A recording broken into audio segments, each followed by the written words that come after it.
Is it good morning or good day or good afternoon? But it's good something. Yeah. So good something, everybody. Are we all good? I hope so.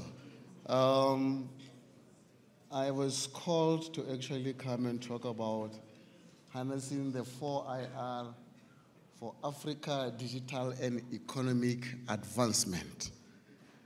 I saw it fit there instead of being in conferences and speaking. Like last week I was in Centec in Cape Town talking about something similar. And I felt like, it's always good to groom new talent and actually bring new talent to actually also take the stage. So I'm not going to present today. I'm going to call Buyungotlo Molefe to actually come and do the presentation on my behalf.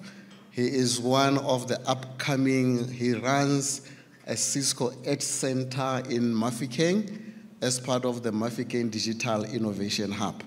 So I'm going to give him a platform to actually come and talk to us based on harnessing 4IR for Africa digital economic advancement. Let's give a round of applause to him.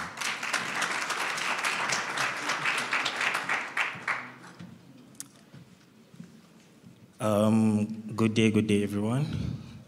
Don't mind the shaky voice. My nerves are sky high, but yeah, I'll be fine.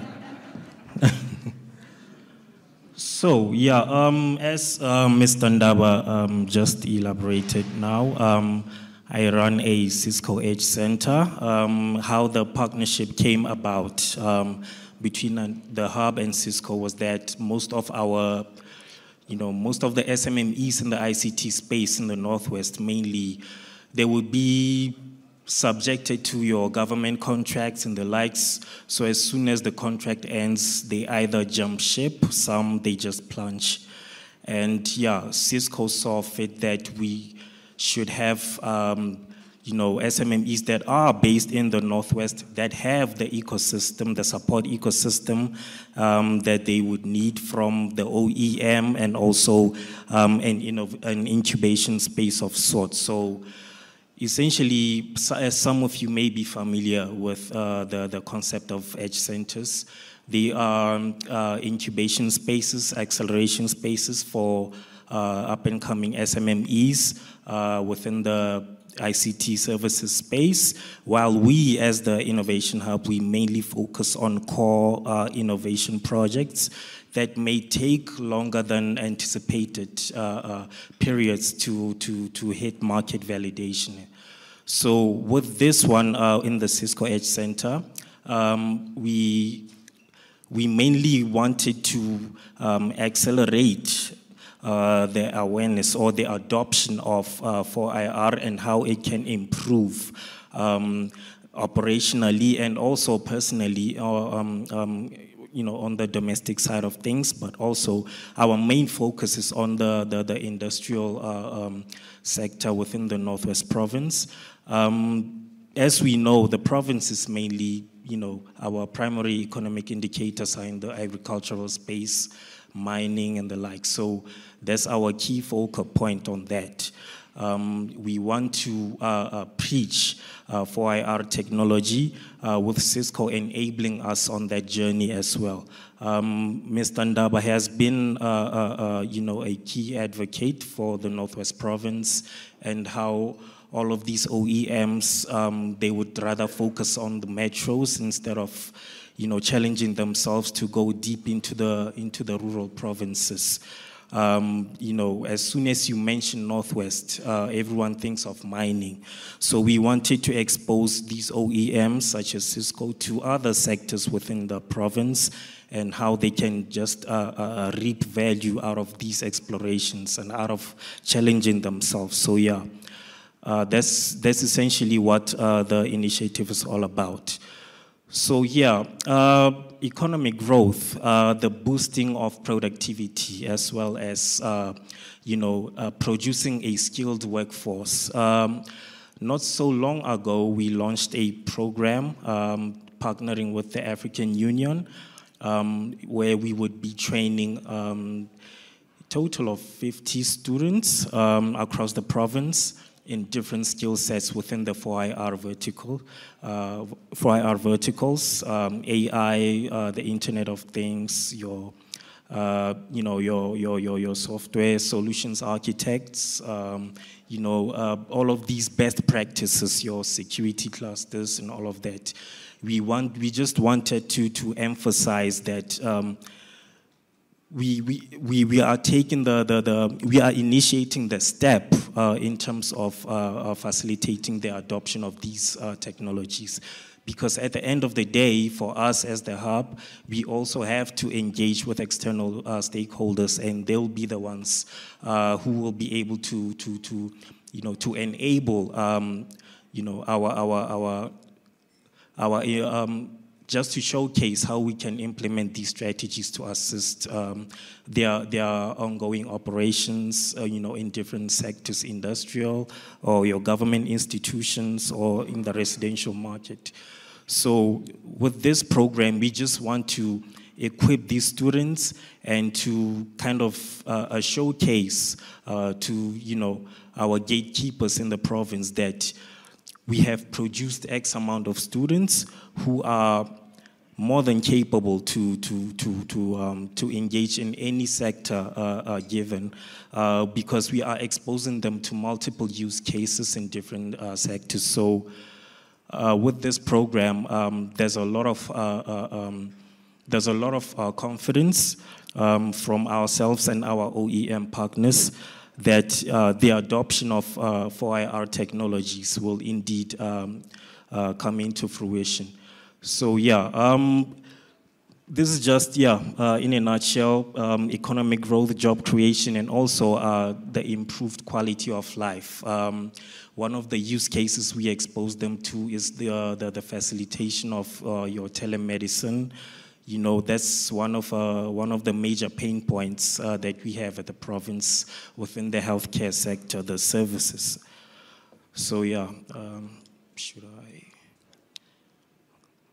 Yes, this is just the overview of the one of the major challenges that we are facing and the progress that is being made. The key projects being undertaken.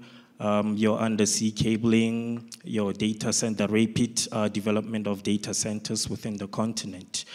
For us, the one on the bottom, that's where we are engaging with your Centec, your USASA, to onboard some of your backyard ISPs. We call them backyard ISPs, but these are your small SMMEs within the internet connectivity space to be onboarded and to engage in this program between the DCDT and Centec, as well as USASA, where we would now take in all of these guys to get to experience how to handle a large-scale projects, installation projects in your deep rural areas in the Northwest Province. So sorry. These are just some of the successful case studies across the African continent. So I'll just focus on what we are dealing with and what are the challenges that we are facing. One of the major ones being a stable regulatory environment that would enable a whole lot of our tech startups to just to apply their minds into whatever project that they want to build. Because one thing that we advocate for as an incubation space is that we want them to focus or to localize their solutions. Most of the graduate programs that we would host at Hub, most of them, they are ready to pack their bags and leave for Gauteng or Cape Town. Some of them become digital nomads. And they would leave their home province, and the gap still remains and it still widens. On that, we would encourage our entrepreneurs to establish these small SMMEs, work on solutions that are localized that would also attract most of our graduates to remain and to rather work on solutions that are right within their vicinity. Because the moment you pack your bags and you leave your home province, wherever you go, you become consumed by the culture wherever you are. Much as you may be a digital nomad, taking up most of your time as a developer, you'll be working on solutions that are way out there instead of just localizing these solutions. So it becomes easier for one to detach from, whatever challenges that they may be facing in their home province. So one of the opportunities that we as a continent or as a country, as a province can leverage from, a younger demography. Primarily, we are exposed to a whole lot of platforms for consumption. So our shift, just trying to shift these young people from consumption to being developers or being producers or being developers of solutions that can help assist some of the challenges we locally face as a province or as a country or as a continent.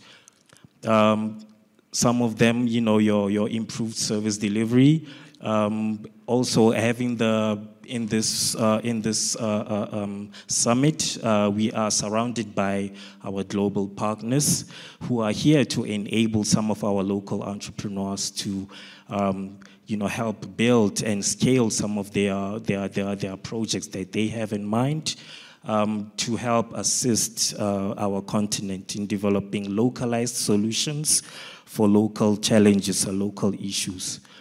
So just to close it off, the call to action for enhancing connectivity and collaboration. As I've mentioned, one of the pain points, a stable policy regulatory environment. That's one hell of a situation where the tech space is still regarded as an emerging sector. It's not being addressed as an enabler of all these different services that currently exist, where tech mainly takes them to a whole nother level of productivity and just being able to facilitate whatever service that you have out there. So tech is mainly an enabler. It's not a sector on its own that is separate, that is still emerging, that it's now coming into the mainstream. It's already here. So just to work around the policy and to enable our innovators to apply their minds and to, just to explore and, just let them be. Hear them out for, hear their solutions for what they are, assist and guide where necessary, but create that enabling policy, that enabling environment for them to be, and just for them to apply their minds.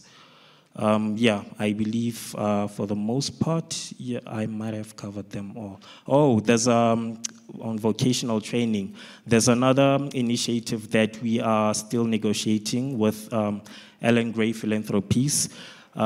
Mainly what they do, they focus on entrepreneurs within your artisan type of space, the highly technical, your electrical or auto electrician, your mechanical, your plumbing type of artisans.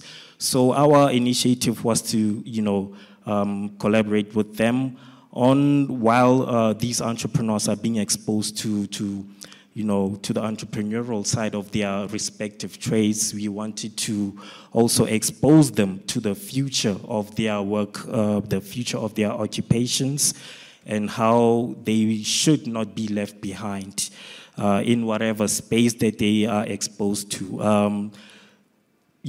Either your digital twin, your fundamentals in robotics, just how to merge with the current environment. They should now, their respective firms decide to deploy their budget on machinery and all of that. They should not go through what we call automation anxiety or automation anxiety, and end up detaching from their workplace and the like. So this is just one of the many initiatives that we are still negotiating out there, mainly focusing in the Northwest Province as a rural province. But yeah, for me, it's one of the baby steps that we are taking just to facilitate digital inclusion. I know I have been mainly focused on your workplace and industrial activities, but yeah, for me, that's one of that's one of the major pain points as looking into a rural province like the Northwest and the little industries that are there. And now we on board automation, and we now the workforce is now faced with all of these advanced tools that they just don't know how to work around them. So yeah, that's us in a nutshell, and that's what we are currently working with. I don't know if you want to add something. He did well, right? Very well. He did very well. For the first time speaking, he did very well. But just to add on, as if we really need to harness for IR, for economic growth, the first thing that we need to be looking at, we need to look at government, DCDT. We really need to start investing in these young people. Because if we are going to talk for IR in the country, we talk for IR in corners. We close ourselves like this and talk for IR. But who actually is supposed to implement these solutions? The people who need to implement this solution are not sitting in these rooms. And those are the people that we need to actually be talking to say, how or which skill do you actually need for you to be able to implement for IR technologies? Because we talk a lot about these new technologies, but we talk to the converted. We are not talking to the people who actually need to understand these new technologies.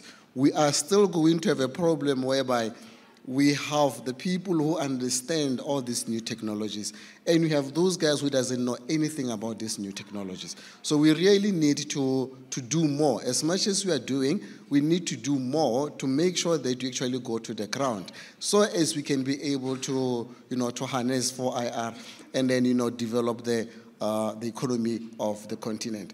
Last week when I was at Cape Town, I actually said, one of the things that we need to invest in, it is manufacturing. We need to make sure that we invest in manufacturing in this country, because we're debating the issue of Starlink. To say, do we need Starlink to come to South Africa or not? Because for me, as we keep on consuming your Western technologies, but you are not actually manufacturing our own technology. So how are we going to actually harness for IR and then grow the economies if you are still dependent in your Western technologies, and we are not creating a favorable space for our young people within the continent to actually be able to develop these technologies, and for us to be able to adopt these technologies and start using them in our day-to-day. I'm glad that you have your Vodacom, your telecoms, and the likes, all the OEMs and government. My challenge to you is, let's actually now go to the ground and actually make sure that we develop these young people that can be able to take these technologies and make Africa great again. To me, or from me to you, thank you.